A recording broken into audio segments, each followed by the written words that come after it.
Being a part of Ruth Harbor Ministries and supporting it comes in a lot of different ways, through financial, through time, through talents, and tonight we have a lot of those people with us today. We want to start out by saying thank you to the people who have made this evening and this meal possible. For the underwriters, they're listed on the back of your program in front of you, but a special thank you tonight to Agape Pregnancy Resource Center, Hagenau Gustav and Karis LLP, Marlis Hawker, Don and Charlene Lamberty, Robert and Janice Myers, Joanne Sandquist, Michael and Linda Sharp, Mark and Cynthia Statlander, John and Linda Severson, and as well as Mike and Mary Timmons, Two Men in a Truck, and the other anonymous contributors that have made this evening possible. Let's start out by giving them a round of applause and thanking them for making this evening happen.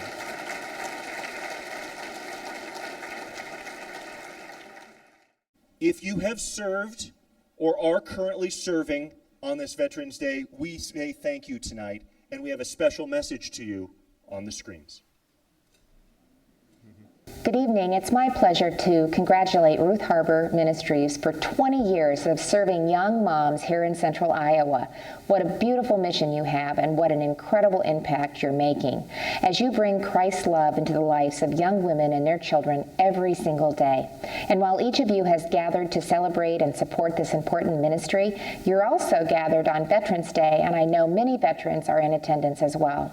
Since 1938, we honored veterans for their service on November 11th, and remembering their service and sacrifice is every bit as important today as it was then.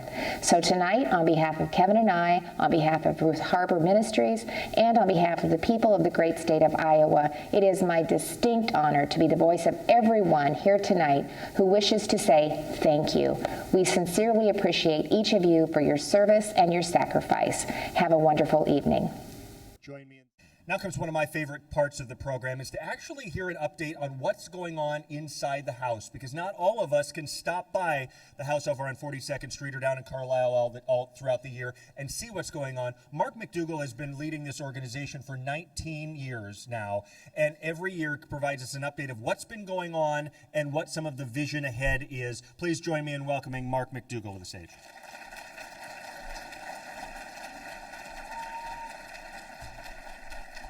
Thank you, Eric. Having Eric here makes it feel like normal. I love being with this group of people who love life and who love and support Ruth Harbor, but I think this year I'm feeling like it really feels good to be together again. So thank you for coming. It's really great to have all of you here. Well, the mission of Ruth Harbor is to provide a Christ-centered home and life skills and life skills coaching for mothers experiencing pregnancy and or parenting young children. We exist to be homes where God's love transforms lives. Well, tonight we're going to be sharing some evidence that we believe is pretty easy to see.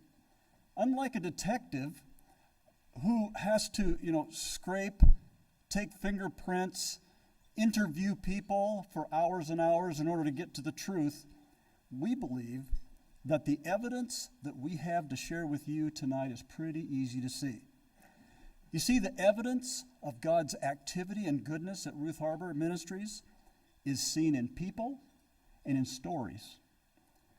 And as a detective or a jury, we invite you to see for yourself tonight what God is doing through the work of Ruth Harbor Ministries. The mission of Ruth Harbor is a good one. It fits very directly and squarely into the mission of God.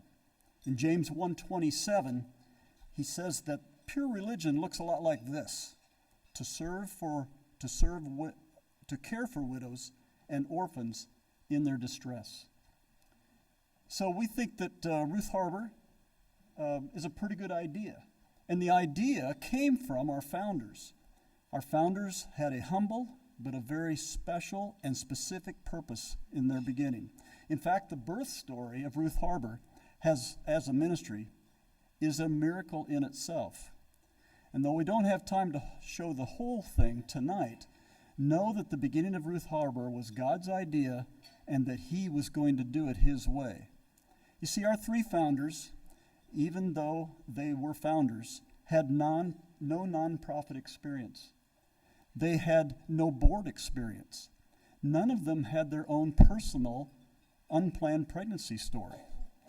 But when specifically and individually called by God to open a home for young women that needed help, they each said yes. Our founders determined that this home would be Christ-centered, not just a social service agency. They determined that because of that, they would not take or utilize state or federal funds. They said that the home would be a home experience and have house parents instead of being just a shelter or a dormitory experience. They chose not to furnish the house with leftovers, but to make it comfortable and peaceful. They wanted a place of good information about placing for adoption and for parenting so that women could make a decision on their own. They wanted good access to health care like the rest of our community. They wanted a place of acceptance, not judgment. They wanted to be more than pro-life. They wanted to be pro-love. They wanted to save babies, but they also wanted to save families. They wanted a long-term, generational impact on those they served. Tonight, we'll have the opportunity to meet some individuals who are evidence that this initial vision of our founders has come to pass. Well, Ruth Harbor has been a part of God's kingdom work here in central Iowa now for 20 years, since 2001. So, I guess, welcome to our birthday party. We're really glad you came.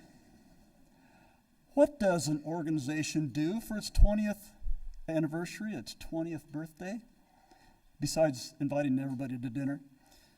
What does an organization think about when it's moving from being a teen to an organizational adult? In an attempt to be wise stewards, our leadership took a 20-year pause.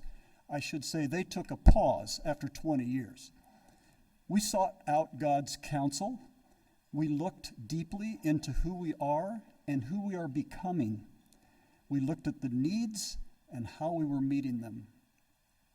We asked, does Ruth Harbor still need to be around? Is this something that is needed in our community? The need for the ministry, we have discovered, is not only still here, but has intensified.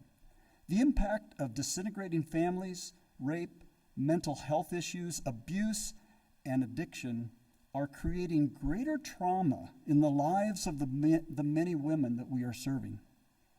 Others seem to share our perspective as new maternity homes are popping up really all around the country. Now, over 400 of them. Ruth Harbor was a one and only in the state of Iowa when it started 20 years ago. Today, there are 6 maternity homes in our state, with 2 trying to launch. There are 2 great enemies of a focused, wonderful, strong mission like Ruth Harbor's. Those enemies are time and growth. Even though that's what we're after, right? We acknowledge that we have experienced both of these. Ruth Harbor has been serving, hiring staff, meeting the needs for young women for 20 years. Lots of time to hear new ideas, evaluate the many best practices that come along, hire committed, bright staff and great board members who want to do more and want to do it better. Ruth Harbor has also grown in effectiveness, doubled its size, doubled our property. The programming has increased and doubled, as well as the supporting staff, and particularly our capacity to serve more young women and their babies. We wish that the enemies of time and growth do not dilute or diminish the mission and work of Ruth Harbor Ministries. The result of this recent organizational pause has been, in a word, clarity. Clarity of mission, clarity of purpose. We've become committed to the plan for our future with enthusiasm and motivated to see God's new stories, more alumna, more children born safely, and the new evidence that will come in the future of God's activity. The calling and vision of our founders has served us well. The services provided by Ruth Harbor today sit very squarely on the principles of our beginnings. Our services are many, they're varied, and they're comprehensive. But they are tailored specifically for every young woman. Every young gal has the opportunity to goal set and plan for the future, not just for a healthy pregnancy, but for a life that will look different than when she came to us. We see our residents moving from a place of brokenness and chaos to an empowered and prepared member of our community. More than anything, we seek to model and point others to Jesus because he first loved us. Jesus is the source and power when it comes to true life change. At the end of the day, Ruth Harbor Ministries is a community where mothers discover a life of meaning, value, and acceptance for themselves and for their children. So for those that have said, okay, that's a lot of mission, Mark, that's a lot of vision, let's get practical. What do you want to talk about? A couple of things. What does it look like to be more straightforward and practical about what's going on at Ruth Harbor, as Eric said? First, we're implementing new ideas, both small and large. Small things often make the difference between acceptable and excellence, don't they? For instance, we've learned that certain foods and colors are better for serving our young women. I did not know that when I started Ruth Harbor, but we've even changed the wall colorings in some of our homes based on research. Thanks to the leadership of Stacy Terrell, our program director, we learned that the title caseworker is often a wall or negative when it comes to our residents. So our colleagues who serve in this role now are referred to as life coaches. Wouldn't you like to have a life coach? I think it's pretty cool. So we're learning lots. For some larger things that we are doing, Stacy and our direct services team have put together a new phases or levels. This is something for our residents that they come in and move through these phases so that they can more effectively acknowledge the residents' progress and celebrate every incremental growth. Our goal in next year of 22 is to see 90% of our residents complete all 4 of these new phases. We're also preparing for the future. Staff are participating in new and additional training to meet the new presenting needs of the residents that we're bringing into our home. Our leadership is actively positioning itself for continued strength. Serving on our board is not a life sentence, board members.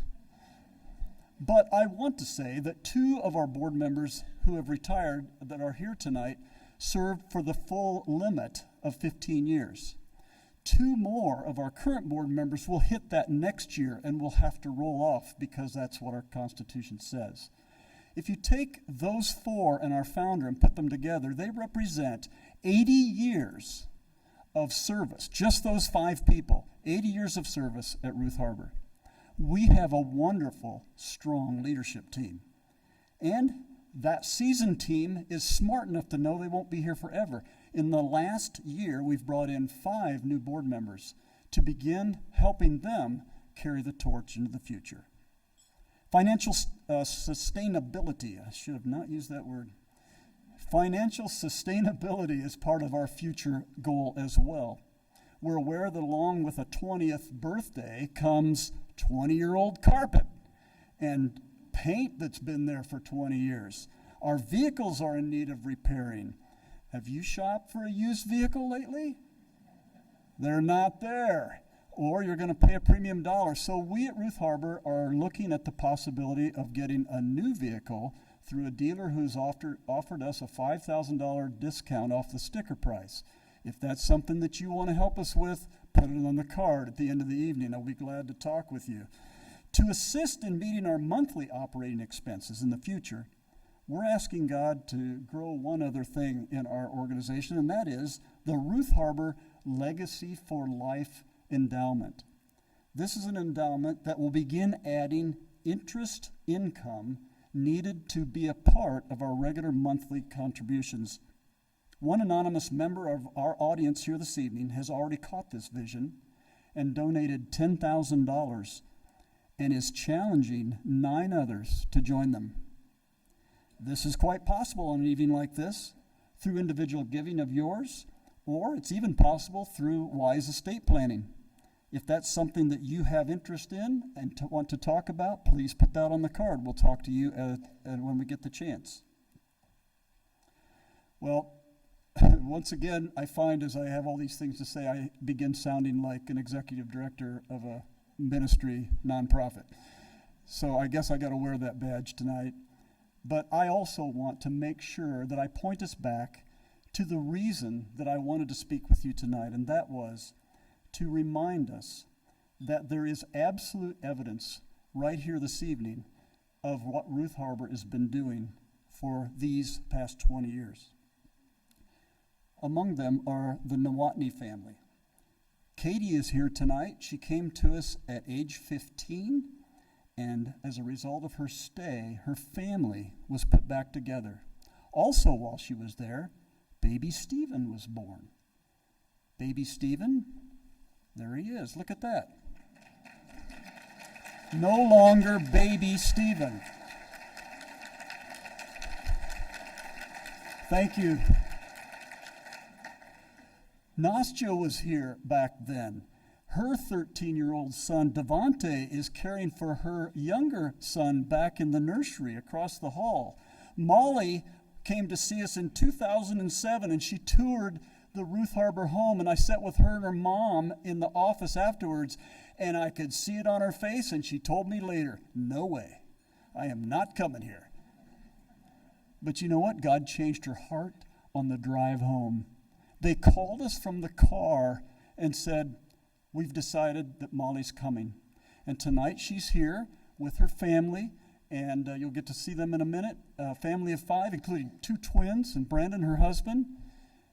It's just unbelievable. These are the kind of stories I love to tell. Often, our connection with these young women is long-term. A couple years ago, I began to attend high school graduations that I was invited to of children born at Ruth Harbor. That was weird, but boy, it was fun. We celebrated. We get to celebrate milestones and accomplishments of the young women. Many of them stay in contact with us and let us know what's going on in their lives. Sometimes we cry with them. We also support them through some difficult times. Recently, a call came to one of our staff members. The voice of our alumna on the other end said that she had been hanging out with the wrong group of people. They were now all headed to jail, and she needed someone to care for her baby. And our staff came to her rescue. This past month, another alumna called me and said, Mark, I'm going through divorce, and I need help. That was a difficult moment for us. Others say, my battery is dead, and I don't have a way to get to work. My boyfriend kicked me out, and I don't have a place to go. My daycare fell through, and I'm about to lose my job as a result. You see, Ruth Harbor is making a long-term, generational impact for these and many other families, and it is our privilege to do so, to share the love of Jesus and to support our current residents as well as those that we've served in the past. Now, I would like to introduce you to a much more current story. My name is Carolyn Switzer. I am 20 years old. I am originally from Pennsylvania, and this is my story. April 1st of 2020, I had taken a pregnancy test, and as I was watching it, part of me was excited, part of me was scared. It was confirmed a few days later at the hospital that I was pregnant. I was introduced to Ruth Harbor right then and there at that shelter, but I didn't take it personally. I didn't get into it because I was like, I thought I could do this on my own. And then it came down to where I was a few days to a week from having to give birth to my son. I was running low on money, and I just had nowhere safe to go. I was scared because I'm like, they probably don't have a spot. And then I was freaking out. I was also overthinking. But when I had the call back saying, yes, we have a spot available, when can you come in? I had to tell them, well, I'm about to have a baby in like 2 days. So like as soon as possible. I don't know where I would be if I didn't call right then and there. So I have been doing counseling while here at Ruth Harbor. Been doing it since March. At first I didn't like it. I was trying to get out of it. I was arguing with Stacy. I was like, I don't need this. I've been doing it for a few months before I realized, hey, maybe counseling isn't that bad of an idea.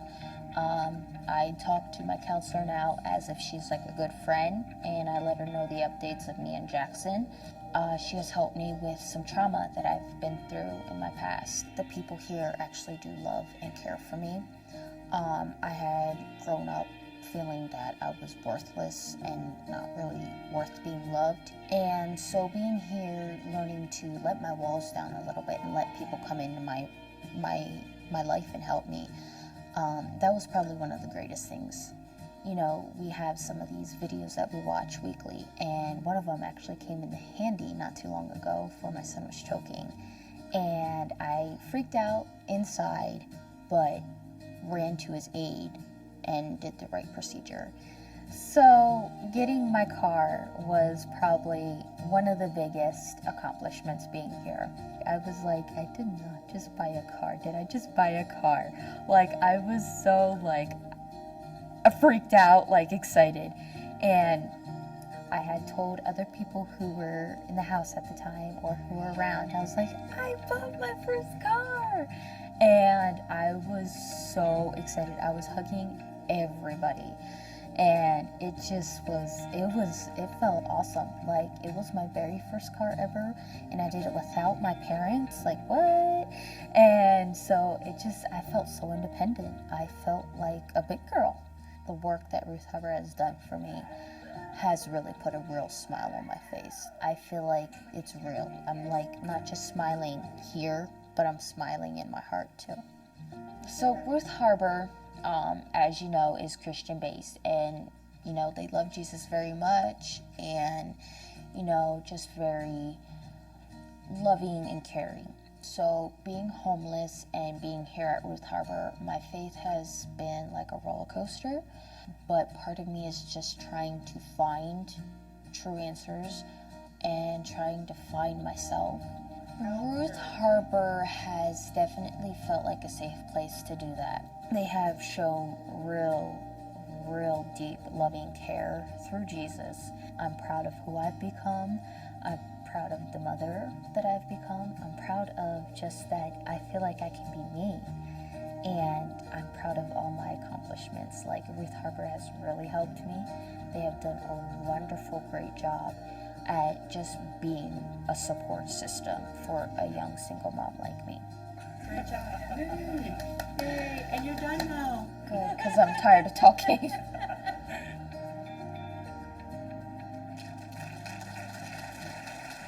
Isn't that great? Well, I want you to know that that was not a paid person, okay? So Kara is here tonight, and I want you to see her smile. Good job. As you'll find out in just a little bit, Kara and others will be here at the front. I hope you'll come up and congratulate her and the many other alumni. We're so proud of them, and you'll have an opportunity to meet them, ask questions, and some of those kinds of things at the very end of our evening. Thank you.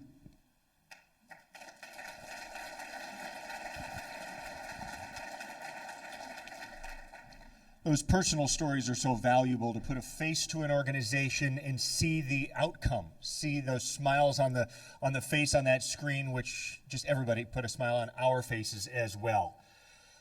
The clients who go through homes like Ruth Harbor have challenges in their life. Imagine this. What do you do when you're 18 years old? You find yourself addicted to drugs and alcohol, and then you find out that you are pregnant. It's the exact position that Kailee Perrin found herself in. Tonight we get a chance to hear her story as well, her personal story and the outcome from it.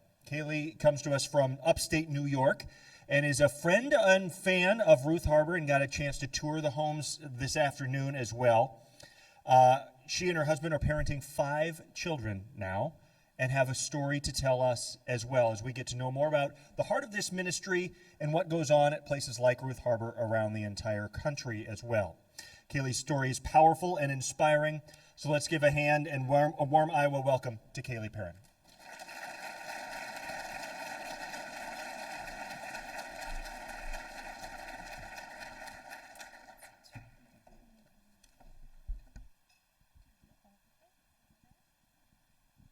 Good evening. What a joy and a privilege it is to be here in Iowa. Believe it or not, this is my very first time ever in Iowa. And when I was thinking about it, I'm like, where is Iowa? And somebody said, well, we are the hidden secret. So I guess that's common. A lot of people are like, where's Iowa? I'm here tonight with my daughter, Preslee, who's 13 years old, and you'll get to hear from her too. And she has the same thing. Mom, where is Iowa? Where are we going? We need to do some geography.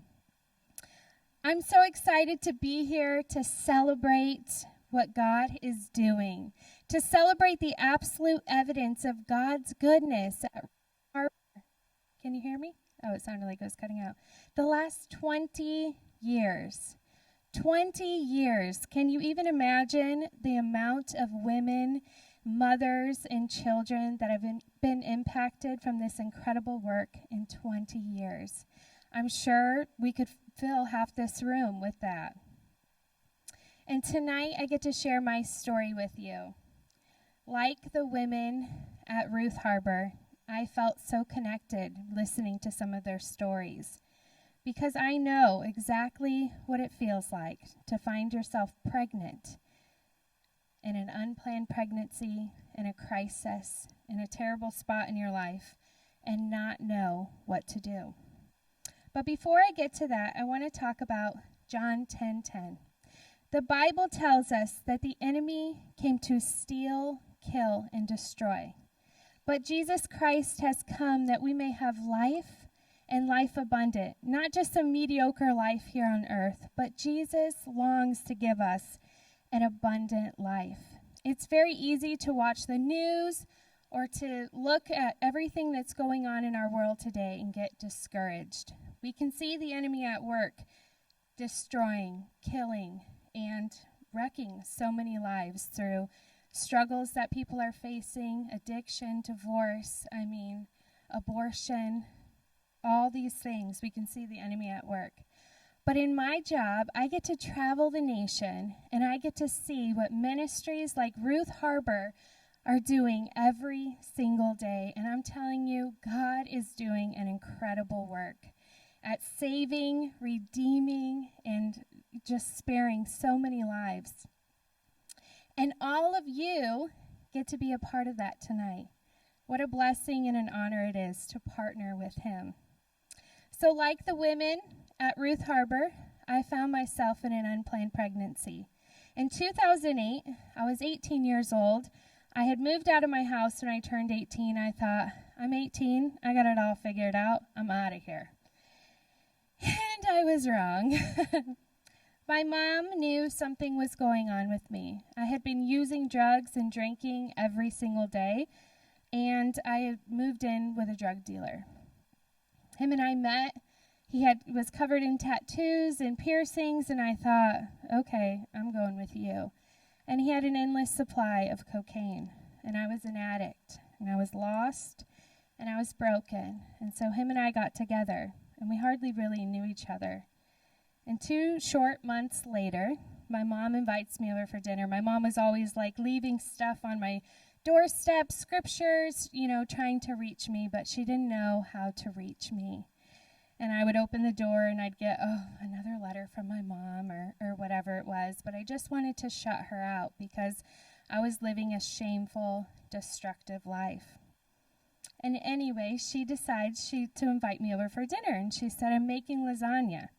Well, this was in the winter, and she only makes lasagna on my birthday. I should have known something was up. She's made lasagna for me the last 32 years. This wasn't my birthday. So I went over and I walked through the doors, and I can just remember cringing, like I was so nauseous just at the smell of lasagna. And I knew deep down that something wasn't right, but I never felt good. I was an addict. I never felt good. I was always hungover, so I was just in this denial that this is why I don't feel good. But in January, I was at a New Year's Eve party, and I was trying to use and do the things that my body was used to doing, and my body kept rejecting everything that I put in it. I should have known.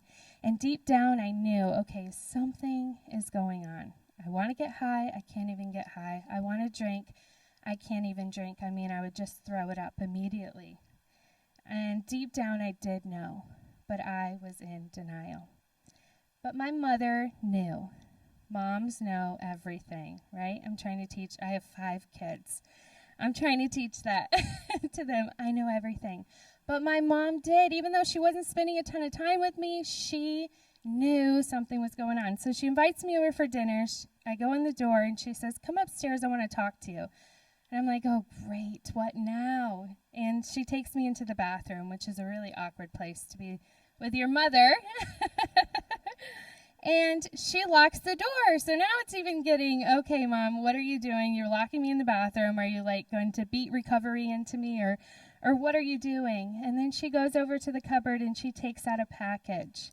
And immediately my heart sank. And I knew that it was a pregnancy test. And she said, "Kailee, I'm going to sit right here on the floor in front of the toilet while you take this test." She didn't even trust me enough to take the pregnancy test. She knew the denial that I was in. And so I sat there. I was trapped. I mean, there was no running from my mother at that point. And I took the test. And sure enough, 2 pink lines came up like that. And my mom, who is very loud, starts screaming. So you could probably hear her through the whole hotel. She was screaming, "Kailee, you have a baby growing inside of you. You need to get on prenatals. You have to get into care. You have to start taking care of yourself." And it just felt like every word that she was saying was like, wah, wah, wah. And I just shut down. I was so numb. I was afraid. And it honestly felt like that getting pregnant was the worst possible thing that could happen to me. You know why that is? Because we live in a society today that does not celebrate life. So it felt like this is the worst thing that I've done. And here I am dating a drug dealer, and I'm a drug addict. And it felt like this pregnancy was the worst thing that could happen to me. That is because we live in a society today that does not celebrate life. We also live in a society today that says our circumstances should be able to dictate life or death. If you're in a bad situation, it's totally okay. You can go into the abortion clinic and have a quick procedure and walk right out. So here I am pregnant. I don't know what to do. I'm completely numb and broken. And my mom said, "Kailee, I'll be here for you. You can live at my house. I'll help you. I'll help you raise this baby." But it wasn't enough, because my greatest fear was having this baby and then not having the father a part of its life. Because I grew up without my dad. My dad was a drug addict my whole entire life. He could never, ever stop chasing his next high. And he spent my whole entire life in and out of the prison system. He was what you can call institutionalized, where prison was his haven, was his safe haven. And that is the story of many addicts today. These prison, jail, it becomes the place where they get fed, where they can sleep. And that was the life of my father. And so I was robbed of ever having a relationship with him. And this left a wound that to this day, as I'm 32 years old, is very hard to talk about. And so this was my biggest fear. I cannot have a baby, not have a dad. And I was afraid of the reaction of my boyfriend, who I barely knew, and I had to call him right away and tell him those dreadful 2 words that no guy who is just dating this girl ever wants to hear. I'm pregnant. And there was no, let's talk about it. We'll get through this. We can figure this out, which is what deep down I was really hoping he would say. Instead, he said, Kailee, you have to have an abortion. There's no ifs, ands, or buts. I have the $400 and something that will take to pay for this abortion. You can go to Planned Parenthood, where his last girlfriend went for her 2 abortions. I was utterly hopeless. My greatest fear was coming true. That if I did continue in this pregnancy, I would be alone. I'm a drug addict. I have nothing to offer this baby. I'm a high school dropout. I dropped out of school at 15. It started with me getting into some, wrong relationships at the age of 13.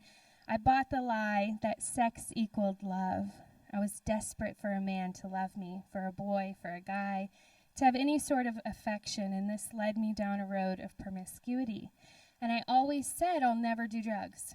I'll never be like my dad, never. And when I was 10, my mom started drinking. And so not only did I lose my dad, I was losing my mom to alcoholism as well. And so I said, I'll never do that. But I was in 8th grade, and I was at the school bus stop, and this girl was getting high every day before school. And I thought, you're crazy. We were young.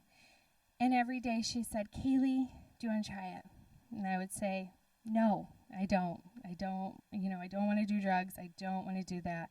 Well, it's just pot. No one's ever died from weed. Come on. And the peer pressure began to build till I believed that lie. Okay, it's just weed. I'll try it. Well, I tried it. And when that happens, when we open the door to sin in our lives, it's like you light a match and you throw it into this fire, and this fire starts raging. So I always said I'll never do hard drugs. But all it took was me going and hanging out with the wrong people, being at a party, drunk. I did my first line of cocaine. It went on to meth use, crack, and all those other things. It's still very hard to talk about today. And so I dropped out of high school. It took 1 year for drugs to completely take over my life, and I gave up everything. And so I tell you all this because I want you to know the brokenness that I was in. And here I am pregnant, and I'm just devastated. My child does not deserve to have a mom like me. That was a lie that the enemy was telling me. And so I spent several nights crying myself to sleep, and it felt like this war was raging. It felt like, okay, maybe I can do this. Maybe I can't. It was this war. And I can tell you today that in every unplanned pregnancy, there is a war raging for that baby here in America. The mother's womb should be the safest place for an unborn child. But in our country, it is one of the most dangerous. And so I cried myself to sleep. Sobbing, hyperventilating, and I just wanted that war to end. I just wanted to run away from this problem and never think about it again. And so I told my mom I'm going to have an abortion. I don't want to talk about it anymore. This is my decision. My mind's made up. Shush, don't speak to me about this anymore. And my mom was afraid because the truth is, when a woman walks through the doors of an abortion clinic, she thinks she's going in for a quick procedure, but she will leave never ever the same. And that's not something that they share with her. And so my mom was upset. She didn't know how to help me or what to say. And my mom was newly sober, and she was in recovery, and she was at a meeting. And she was talking about this, and she said, I don't know how to help my daughter. So after the meeting, a man came running after her, and he had a number in a paper, and he said, please, ma'am, take your daughter here. And so my mom got home, and she said, I have the number to a pregnancy center. I want you to go and talk to somebody. And in my head, I thought, sure, they must offer abortions. I'll go. Boy, was I wrong. When I walked through those doors, I felt like I was hovered under a cloud of shame. I was embarrassed at who I was. I was afraid. I just was so broken. And I think that I can speak for the countless women who walk through the doors of Ruth Harbor, who walk in there afraid. They don't want to stay. They don't know if they can stay. They're scared. Many are coming from brokenness and brokenness. And I was immediately met with love, grace, and acceptance. And the women that come to Ruth Harbor feel the very same. They then took me into a room where I met with my counselor, and immediately I felt this presence of peace.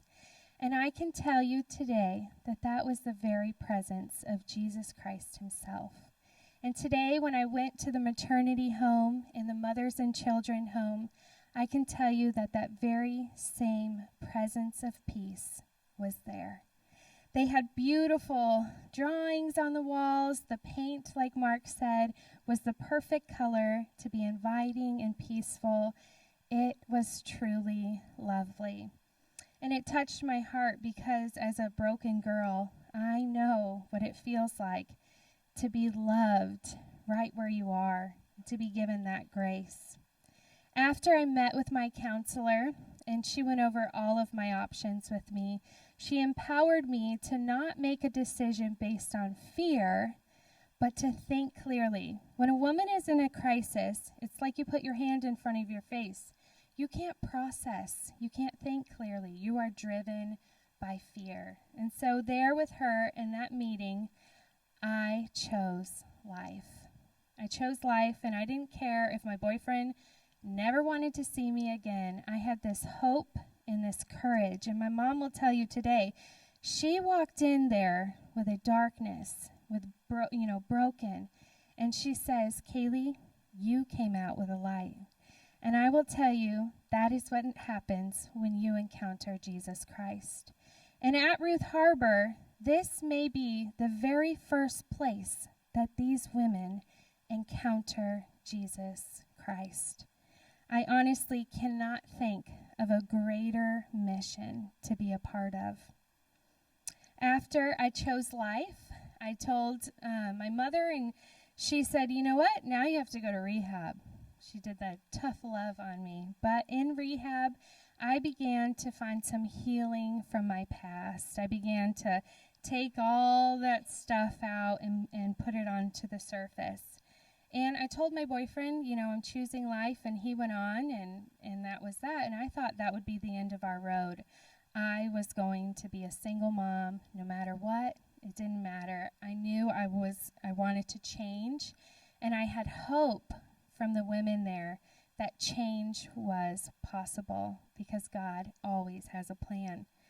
I did not know that his plan would look like all that it does. If I knew then, I might have ran a little faster. No, he's been so good. So after I get out of rehab, I get a phone call. And it's my daughter's father. And he said, Kailee, I've been thinking. I want to be a dad. I want to raise this baby. I want to love you. I want to be with you. I want to do this with you. I don't want you to do it alone. My greatest fear, God was answering my greatest prayer, that my child would have a father. And so that man gave up selling drugs and got a real job for the first time in years. Him and I got back together, and we had our daughter on October 3rd of 2008, and it was one of the greatest days of our lives. Shortly after we had her, he proposes in our apartment bedroom floor. I go in, and he's holding her, and he jumps a little bit, and I'm like, what is he doing? I almost got afraid. I'm like, oh my gosh, is he back into drugs? And then I walk back into the bedroom, and he's there on his knee with a little diamond ring and asked me to marry him. And of course, I said yes. That man and I, we have been married for 11 miraculous years. Praise the Lord.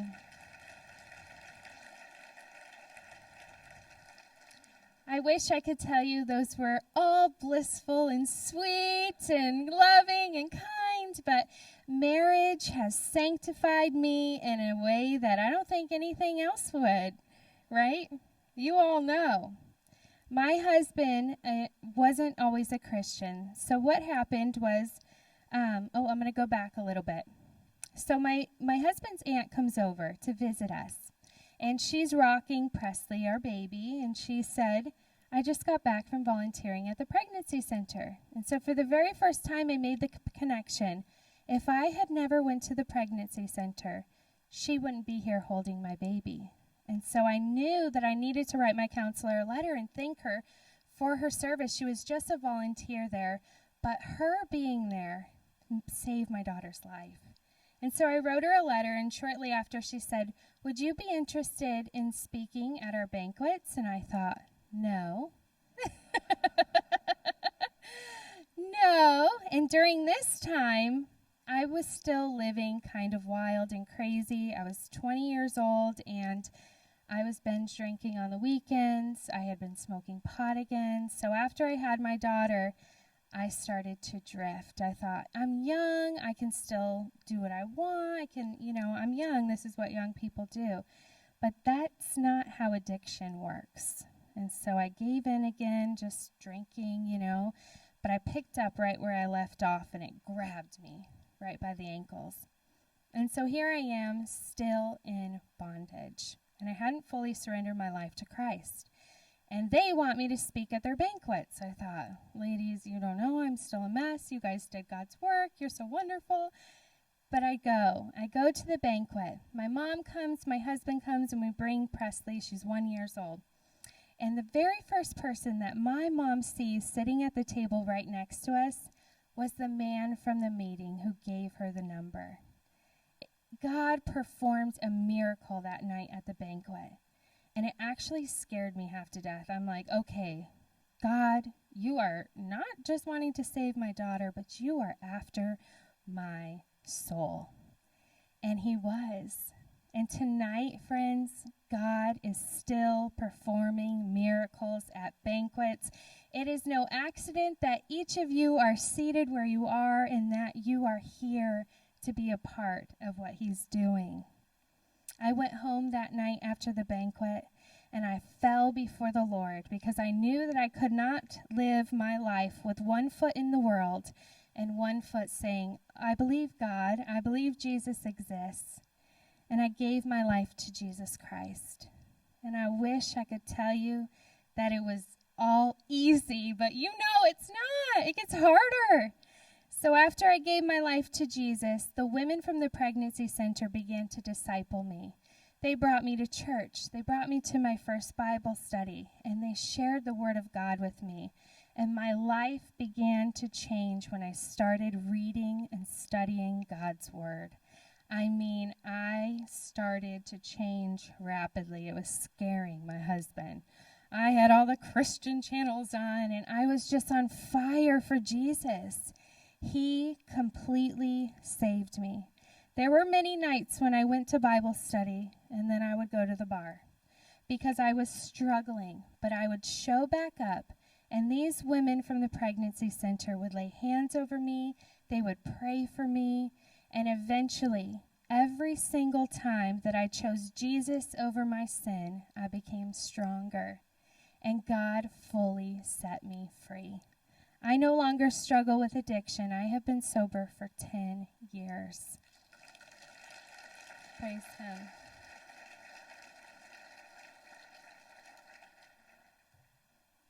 My husband is sober as well. We are so, so blessed. My husband gave his life to Christ two years ago. So he wasn't saved. I was first, and I spent like 8 years praying and praying for him in our marriage, and God did a miracle 2 years ago in our marriage, and it's just truly incredible to have your life and your heart changed, but then to watch it happen. It's so amazing, and I'm so thankful. I am so thankful for ministries like Ruth Harbor because I can relate to those women. I can relate to the struggles, and I know many who are sitting in here today, we all have a story. Ruth Harbor is a place of hope, and hope changes everything. Hope changes everything. Right now, I want to call up Preslee. She is 13 years old. She is our oldest of 5. So my husband and I have 5 kids now. We're totally pro-life. And they range. We're like really pro-life now.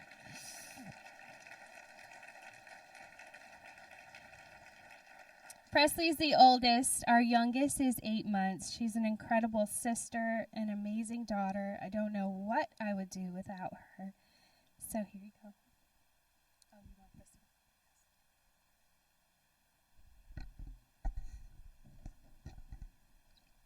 Thank you so much for having me. When my mom found out she was pregnant with me, she was only 18 and addicted to drugs and alcohol. My dad was too.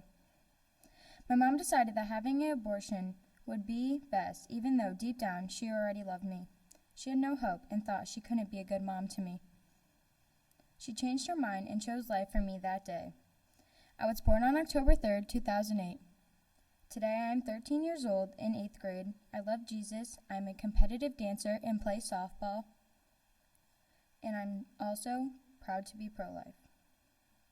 According to the CDC, in 2008, the year that I was born, there were over 825,000 abortions reported. That's 825,000 lives that never got the opportunity to take their first breath, walk, talk, have their first birthday, play outside, ride a bike, go to school, learn to read, dance, nothing. I was almost one of those numbers. I'm so thankful my life was saved. I'm one of the few, and I speak for millions who never got the chance to. Today, many children like me have stories to tell because you give to Ruth Harbor. Thank you for investing in the work of Ruth Harbor the last 20 years. In honor of my life and millions of lives who have been lost to abortion, let's dream big tonight and financially support this mission like never before. You're making a difference that will last for generations to come. I'm so excited for the plans that God has for my life and many lives that will be served at Ruth Harbor because you gave tonight. Thank you for supporting Ruth Harbor. Together we continue to save many lives.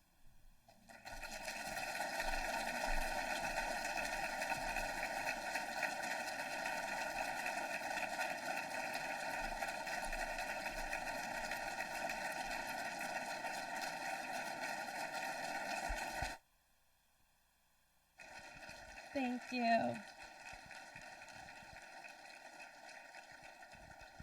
Thank you so much.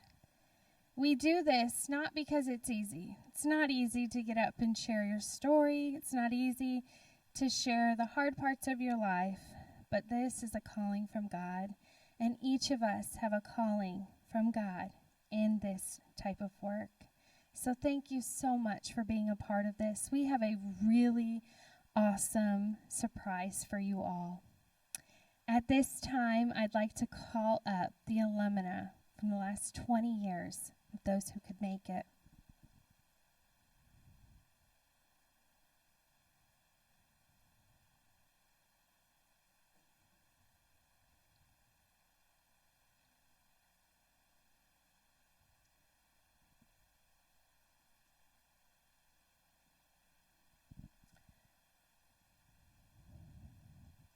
I think you're going to come up here.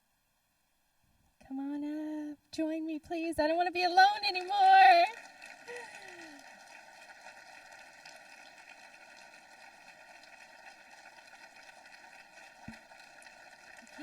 Keep coming down this way. There's a lot of you.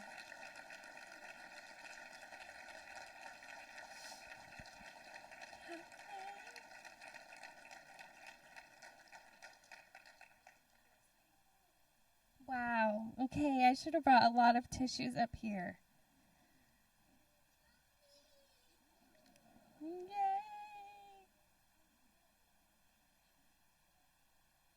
Talk about having chills. This is probably the most powerful banquet that I've spoken at, and I've spoken at a lot. And I usually don't cry, I can usually hold it all together, but this is the absolute evidence of God's goodness. And I know each and every single one of you has a powerful story to tell. And I know that God has a powerful plan for each of your lives and for your children.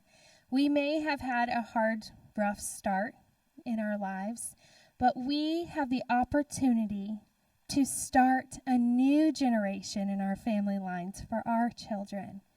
And that is an incredible gift from God. All because we were able to encounter a ministry that cared, that loved us, supported us, and was there for us. And I'm sure all the alumna can agree to that. So will you please give a round of applause for their bravery, for coming up here.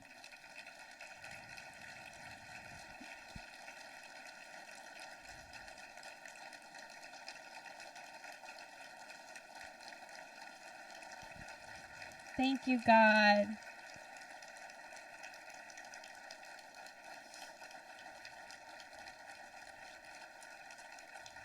Thank you.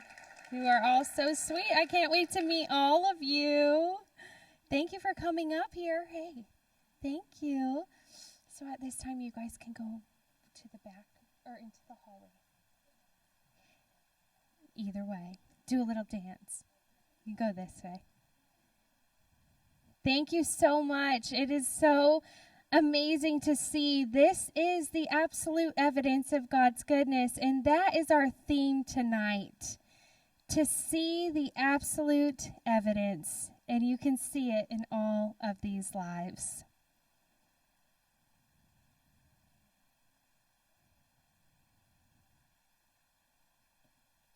And now I have to just get it all together. Right now, we are moving into the most important time of this evening. That was beautiful. I have not witnessed or been able to be a part of something that powerful in all my speaking. I've been doing this for a long time. So that was a real treat. Right now, this is why we've come. It's nice to hear a speaker. It's wonderful to not have to cook dinner, especially if you're a mom and you have many mouths to feed. It's so nice to come and to have fellowship, coffee, cheesecake. I mean, what more could you want? But this, my friends, is why we come. And I'm still wiping my eyes, sorry. So at this time, I would like the table host to pass out the pledge cards in a pin. But I'm going to ask you that you remain quiet. We would like this to be a prayerful atmosphere, for this is honestly a holy time between you and God.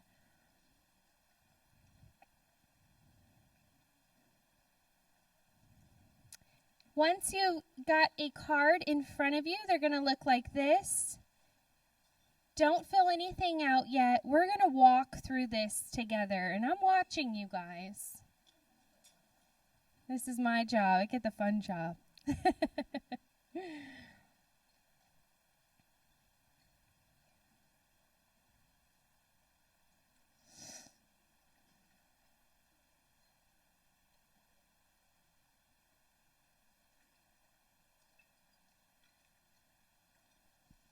So tonight you will have 2 opportunities to give, and I want to encourage you to do both.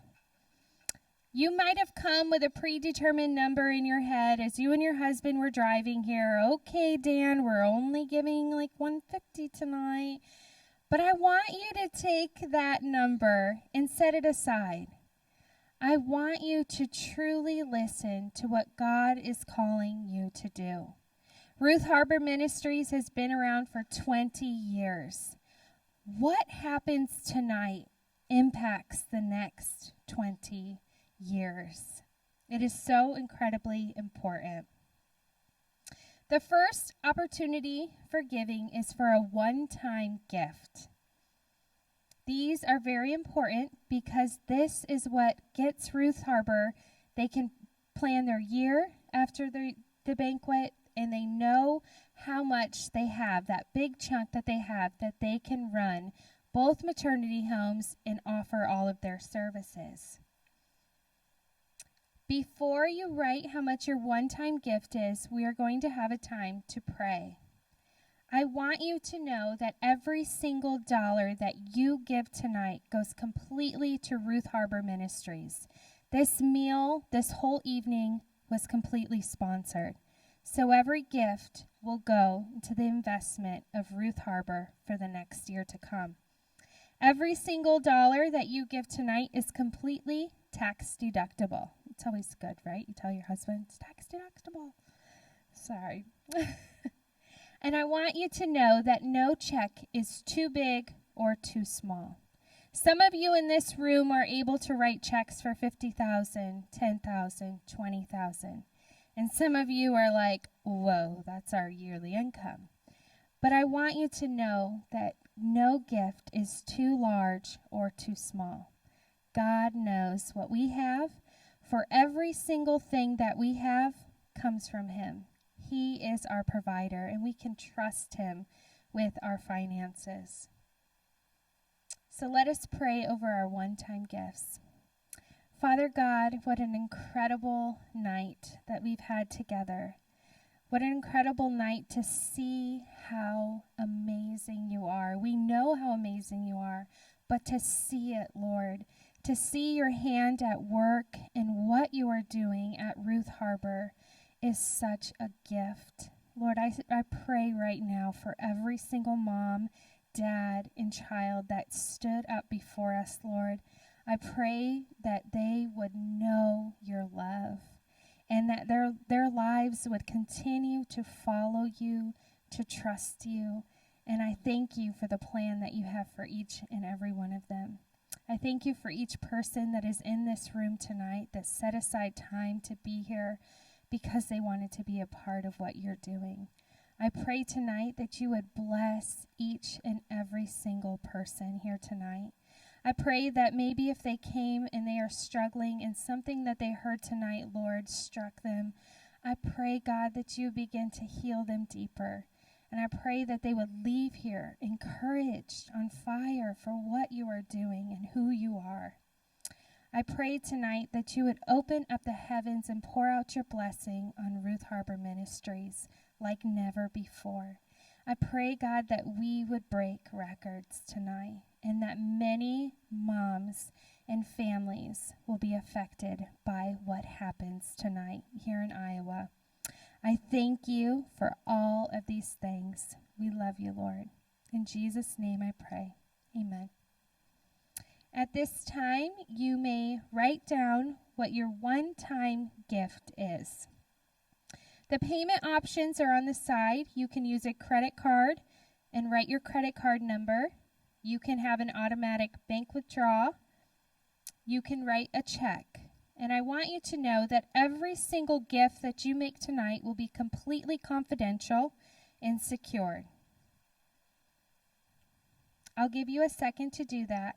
And then I want to talk about one-time gifts because, you know, I'm not letting you off the hook. I told you we have 2 opportunities for giving.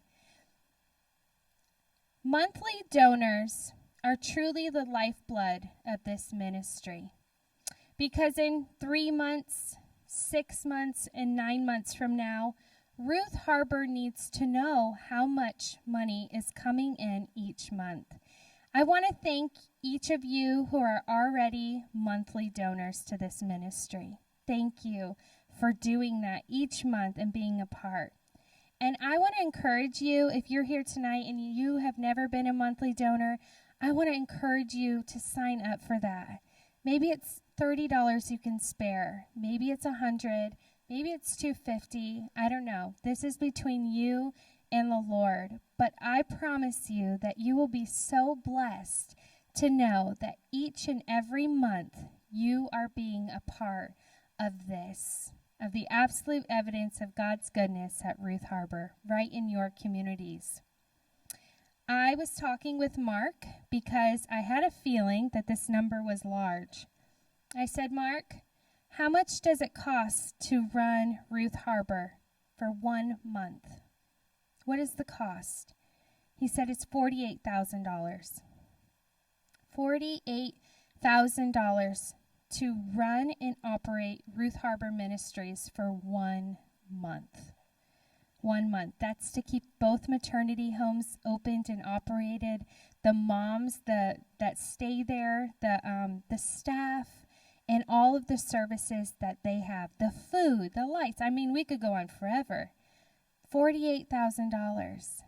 But tonight, with all of you amazing people, you could cover that each and every month by pledging to give. And I did a little math. I think it would only be like $150 a piece to cover $48,000 so that Ruth Harbor Ministries can operate for each and every month throughout this year. At this time, I think I've said enough. You get the point, I hope.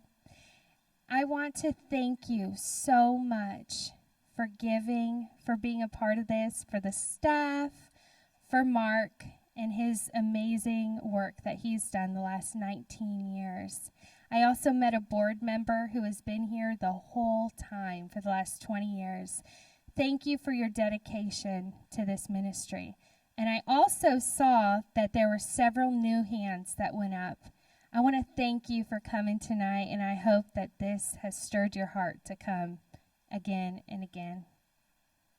At this time, when you are done filling out your pledge card, you can see there are some extra boxes on the card. If you'd like to just check off what you're interested in, what touched you tonight before you seal it up, after you do all of that, you're going to have your name, your address, and all of those things in your email so that you can be updated on everything Ruth Harbor is doing. I want you then to pass it to your table host, and they are going to secure it in an envelope and keep it completely confidential. And I'm going to give you a few minutes to do that. Again, I just want to say thank you so much for all that you've done tonight.